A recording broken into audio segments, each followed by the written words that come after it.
Exercise 2.2 NCERT का question number first का second part है। 4s² माइनस 4s प्लस 1 ये क्वाड्रेटिक इक्वेशन क्वाड्रेटिक पॉलिनोमियल है, क्योंकि s की जो वेरिएबल जो है उसकी हाईएस्ट पावर 2 है। तो हम इसे ax² प्लस bx प्लस 1 के फॉर्म में लिखेंगे। पहला स्टेप हमारा यही है। तो ये ऑलरेडी लिखा हुआ है।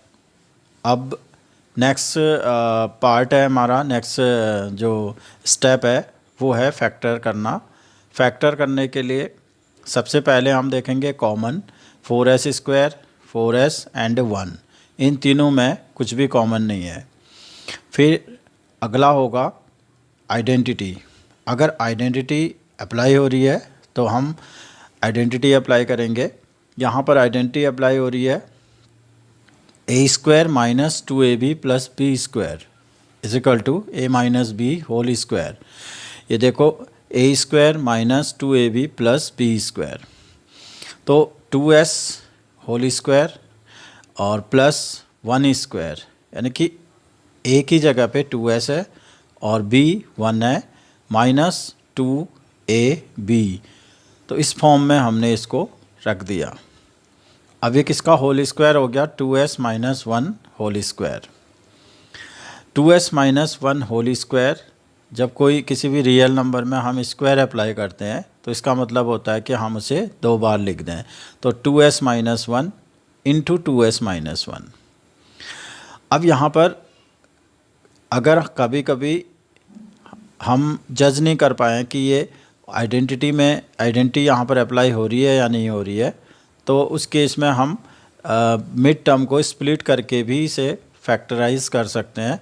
उससे कोई ज़्यादा फ़र्क नहीं पड़ेगा, वो ठीक है। अब आगे बढ़ते हैं। हमें दो लीनियर फैक्टर मिल गए। पहला लीनियर फैक्टर है 2s माइनस 1 और दूसरा भी 2s माइनस 1 है। ज़ीरोज़ के लिए हम दोनों लीनियर फैक्टर्स को ज़ीरो के इक्वल करेंगे। तो 2s minus 1 is equal to 0, then 2s is equal to 1 और s इज इक्वल टू 1/2। ठीक वैसे ही ये भी वही है, तो s की वैल्यू 1/2 हो गई। Therefore alpha is equal to 1/2 and beta is equal to 1/2। हमें इस पॉलिनोमियल के दो ज़ीरोज़ मिल गए, दोनों ही इक्वल हैं 1/2 1/2। क्वेश्चन का नेक्स्ट पार्ट है वेरिफिकेशन। ज़ीरोज़ फाइंड कर लिए हमने। ज़ीरोज़ फाइंड करके वेरीफाई करना है कि ये ज़ीरोज़ हमने जो फाइंड किए हैं वो ठीक हैं या नहीं।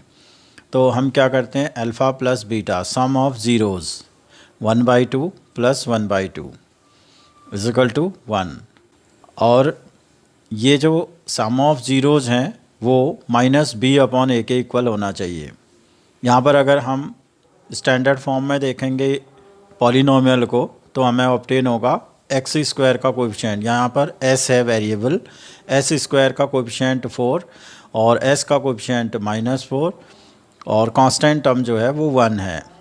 तो माइनस b/a की वैल्यू आ गई -4, b की वैल्यू -4 है upon 4, minus into minus plus 4/4 is equal to 1। और अल्फ़ा बीटा की value product of zeros 1/2 multiplied 1/2 1/2 1/2, alpha beta दोनों की वैल्यू इक्वल है, तो ये आ गया 1/4। और ये प्रोडक्ट ऑफ ज़ीरोज़ होना चाहिए c/a। तो c/a is equal to 1/4। c की वैल्यू 1 है और a की वैल्यू 4 है, c/a 1/4। तो यहाँ पर हम देख रहे हैं कि alpha plus beta is equal to 1 और minus b/a is equal to 1। तो alpha plus beta is equal to minus b/a। Similarly alpha beta is equal to c/a। तो ये वेरीफाई हो गया। फोर्थ पार्ट है 4u² प्लस 8u। अब यहाँ पर अगर हम इसे स्टैंडर्ड फॉर्म में रखेंगे तो हमें ये स्टैंडर्ड फॉर्म क्या मिलेगा, ax² plus bx plus c। Compare करते हैं हम ax² plus bx plus c से। तो स्टैंडर्ड फॉर्म में ऑलरेडी है, सबसे बड़ी पावर सबसे पहले और 1 पावर वाला u सेकंड नंबर पे, और थर्ड टर्म जो कांस्टेंट टर्म है c वो इसमें है ही नहीं।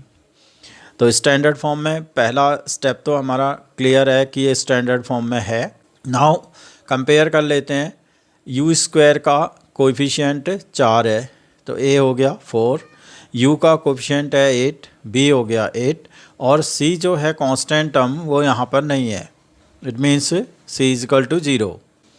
नाउ अब हमारे पास दूसरा स्टेप है फैक्टराइज करना। तो फैक्टराइज करने के लिए अभी तक हमने दो मेथड्स का यूज़ किया, या तो मिड टर्म को स्प्लिट करके या फिर फैक्टराइज करके। तो यहाँ पर हम न तो मिड टर्म को स्प्लिट कर सकते हैं और न ही आइडेंटिटी यूज़ कर सकते हैं, क्योंकि मिड टर्म स्प्लिट तब होगी जब कांस्टेंट टर्म भी होगा, 3 टर्म्स होने चाहिए, और आइडेंटिटी यहाँ पर कोई अप्लाई नहीं हो रही है। तो अब क्या करेंगे, कॉमन लेना। और सबसे पहले जो भी हम फैक्टराइज करते हैं तो सबसे पहला स्टेप यही होता है कि हम फैक्टराइज करने के लिए कॉमन देखते हैं, तब जा कर के और अगले स्टेप्स को यूज़ करेंगे। तो अब हम कॉमन लेने के लिए क्या करेंगे, 4u स्क्वायर को हम 4u मल्टीप्लाई u लिख सकते हैं। 4u स्क्वायर को 4u मल्टीप्लाई u लिख दिया, और 8u को हम लिख सकते हैं 4u मल्टीप्लाई 2। अब हम देख रहे हैं कि 4u कॉमन है, 4u कॉमन ले लेंगे तो यहाँ से 4u कॉमन लेना मीन्स डिवाइड करना।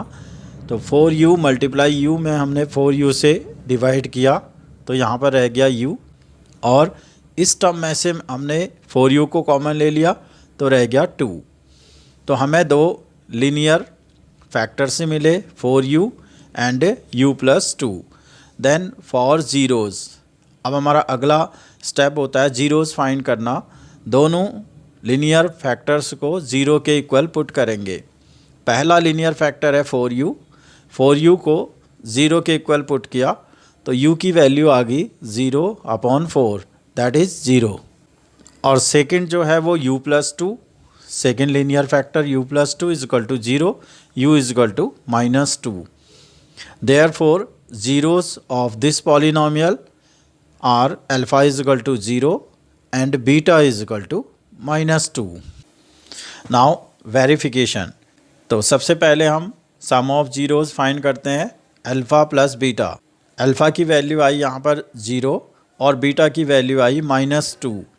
0 प्लस -2 इज इक्वल टू -2। अब हम यहाँ पर -b/a भी फाइंड करते हैं, -b/a।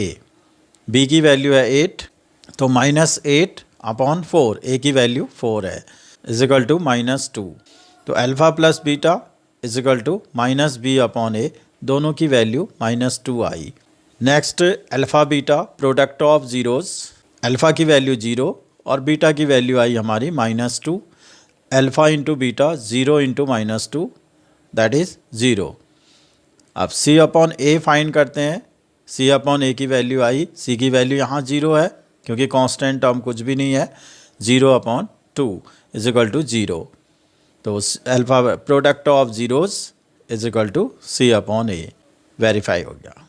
क्वेश्चन नंबर फर्स्ट का 5th पार्ट, पॉलिनोमियल है t² - 15। अगर हम इसे, सबसे पहला काम है स्टैंडर्ड फॉर्म में रखना। स्टैंडर्ड फॉर्म में रखेंगे ax² plus bx plus c। तो हम देखेंगे यहाँ पर t², वेरिएबल स्क्वायर ax² यानी कि t² यहाँ पर है, तो t² का कोएफिशिएंट 1 है, तो a तो आ गया 1, और bx t वाला टर्म जो है यहाँ पर नहीं है, तो b की वैल्यू हो गई 0, और कांस्टेंट टर्म -15 है, c की वैल्यू होगी -15। अगला स्टेप है फैक्टराइज करना। फैक्टराइज करने के लिए वही स्टेप्स के थ्रू जाना है। सबसे पहले कॉमन देखना है, इन दोनों में कुछ कॉमन नहीं है। फिर देखना है आइडेंटिटी, क्योंकि अगर 2 ही टर्म होते हैं क्वाड्रेटिक पॉलिनोमियल में तो हम मिड टर्म स्प्लिट वाला रूल यूज़ नहीं करेंगे। तो अब एक ही रूल बचा हमारे पास फैक्टराइज करने के लिए, आइडेंटिटी। तो ये आइडेंटिटी कौन सी आइडेंटिटी, हम इसको फॉर्म कर सकते हैं t² - √15²। जो 15 है, कोई भी रियल नंबर अपने रूट का स्क्वायर होता है, तो इसका यूज़ करेंगे। 15 को हमने रूट 15 स्क्वायर लिख दिया, तो अब ये इस आइडेंटिटी में अप्लाई होगा। A square minus B square is equal to A plus B into A minus B, तो T plus root 15 into T minus root 15 factorise हो गया। अब अगला स्टेप है ज़ीरोज़ फाइंड करना। फॉर ज़ीरोज़ हमें दो लीनियर फैक्टर मिले। अब इन दोनों लीनियर फैक्टर को हमने ज़ीरो के इक्वल करना है। T plus root 15 is equal to zero, तो टी की वैल्यू ऑब्टेन हुई minus root 15 and t minus root 15 is equal to zero, तो टी की वैल्यू ऑब्टेन होगी हमें रूट 15। तो zeros are alpha is equal to minus root 15 and beta is equal to root 15। तो ये इस पॉलिनोमियल के दो ज़ीरोज़ हमें मिल गए, माइनस रूट 15 एंड रूट 15।